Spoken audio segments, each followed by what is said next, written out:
যারা ঢাকা শহরে শুধু স্বপ্ন দেখে যে আমি একটা ফ্ল্যাটের মালিক যদি হতাম, সেই স্বপ্নবাজ লোকদের কিভাবে একটা ফ্ল্যাট দেওয়া যায়, মানে শুধু মাসে মাসে উনি ভাড়ার টাকা যেভাবে দেন এইভাবে আমি আসলে ফ্ল্যাট দেওয়ার প্ল্যান করতেছি এবং সেটা খুব তাড়াতাড়ি আমরা এটা লঞ্চ করবো ইনশাল্লাহ। প্রতি মাসে 20,000 টাকার মতো কিস্তি দিয়ে যেন ফ্ল্যাট হয় সেই ব্যাপারটা আমরা রাখছি ইনশাল্লাহ। কাজের সার্ভিস নিয়ে আমাদের 0% কোনো ইয়া নাই, কারণ হচ্ছে আমরা আমাদের বিল্ডিং করে নিচ্ছি শুধুমাত্র নাজমুল ভাই তদারকির মাধ্যমে। আমাদের দুইটা প্রজেক্ট নিয়েছি, আপনার আরবান হাইটস আর আরবান গার্ডেনিয়া, এবং ভাইয়ার হিসাব যথেষ্ট পরিমাণে ক্লিয়ারেন্স, তাদের কথা কাজে খুবই মিল আছে। আর তারা কোনো কাজ নিয়ে ফেলায় রাখে না। আপনি অনেক বড় বড় প্রতিষ্ঠানের কাছে যান, তারা কাজ ল্যান্ড নিয়ে 3 বছর 5 বছর ফেলায় রাখে, এখন পর্যন্ত কাজ করে না। বসিলাতে এরকম অনেকগুলো প্রতিষ্ঠান আছে। কাজের শুরু থেকে যে আমরা নিজেরা যাচাই করে নিচ্ছি এবং একটা রড আমরা কিভাবে কিনবো আমাদের থেকে মতবাদ নিচ্ছে, এটা সব থেকে আমার কাছে ভালো লাগছে। আসলে তার কথার সাথে কাজের মিল আছে, যেটা আসলে আমি দেখেছি। আমি অনেক জায়গায় আমিও ঘুরেছি, শেয়ার বিক্রি হয় কিন্তু কোনো বিল্ডিং এর কাজ হয় না।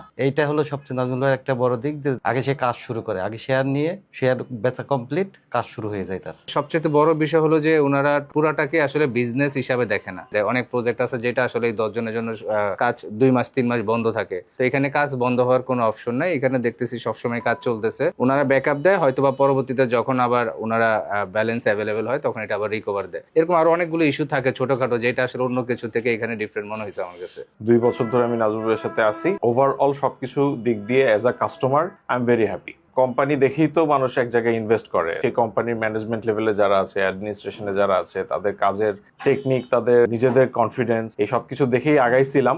More than satisfied. যে আমার কাছ থেকে শেয়ারের মাধ্যমে ফ্ল্যাট নেয় সে আমার পরিবারের অংশ হয়ে যায়। তো আলহামদুলিল্লাহ আমাদের এখন পর্যন্ত আমি বলেছি যে প্রায় 600 প্লাস শেয়ার হোল্ডারদের কাছে আমি আসলে ফ্ল্যাট বিক্রি করেছি। সেই শেয়ার হোল্ডার বা সেই ফ্ল্যাট হোল্ডার যারা রেডি হয়ে গেছে, যারা বসবাস করছে তারা, বা যারা নতুন করে নিচ্ছে, তো সেই পরিবারের লোকজনদের নিয়ে আজকে একটা গেট টুগেদার প্রোগ্রাম করেছি। আলহামদুলিল্লাহ আমার কাছে ভালো লাগে আর কি, তাদের সাথে আসলে এই নেটওয়ার্কিংটা বজায় রাখতে পেরেছি। এটাই হচ্ছে সবচেয়ে ইম্পর্টেন্ট আমার জীবনে।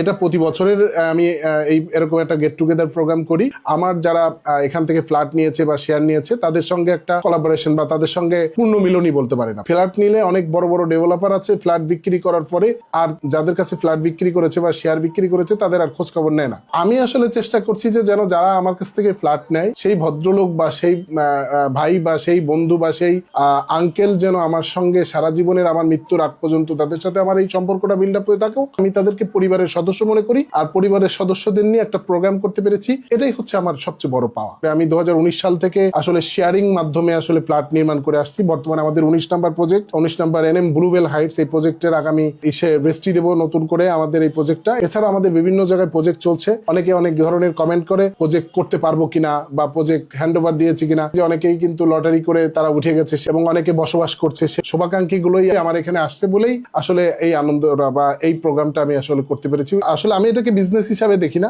আমি আসলে এটাকে দেখি হচ্ছে একটা সওয়াবের কাজ। আপনি জানেন বাসস্থান একটা মৌলিক চাহিদার অংশ, এটা মানুষের অধিকার। এই অধিকারকে রক্ষার জন্য যতটুকু আমার ক্যাপাসিটিতে আছে এইভাবে আমি এটা চিন্তা করতেছি। আমার এখান থেকে ফ্ল্যাটের মালিক হবে এই ব্যবস্থা আমি করছি। আমার বর্তমান 19 নম্বর প্রজেক্ট চলছে, ভেরি সুন আমরা 20 নম্বর প্রজেক্ট যেটা আসছে সেটাই আমরা লঞ্চ করছি। আমাদের এখানে মানুষ জয়েন হয়, প্রথমে হচ্ছে জমি পছন্দ হলে তার নামে সাবকাবলা দলিল করে দেই। ফ্ল্যাটের জন্য যে জমির অংশটুকু সেটা তার নামে সাবকাবলা দলিল হয়ে যায়। সেই দলিল হওয়ার পরে বিল্ডিং তৈরি হইতে যে টাকাটা খরচ হবে, মানে আপনি গ্রামের বাড়িতে তৈরি করতে গেলেন আপনার বাবার জমিতে যে টাকাটা খরচ হবে বিল্ডিং তৈরি করতে, ঢাকাতে সেম টাকাটাই খরচ হচ্ছে। শুধু ঢাকাতে যেহেতু জমি নাই, এই জমিটা হচ্ছে আপনাকে কিনতে হচ্ছে, ওই যে জমি শেয়ার করে বিল্ডিং তৈরি করতে গ্রামেতেও যে টাকা খরচ, আমার এইখানে ঢাকাতেও সেম টাকাই খরচে আমি আসলে ফ্ল্যাটটা দিচ্ছি।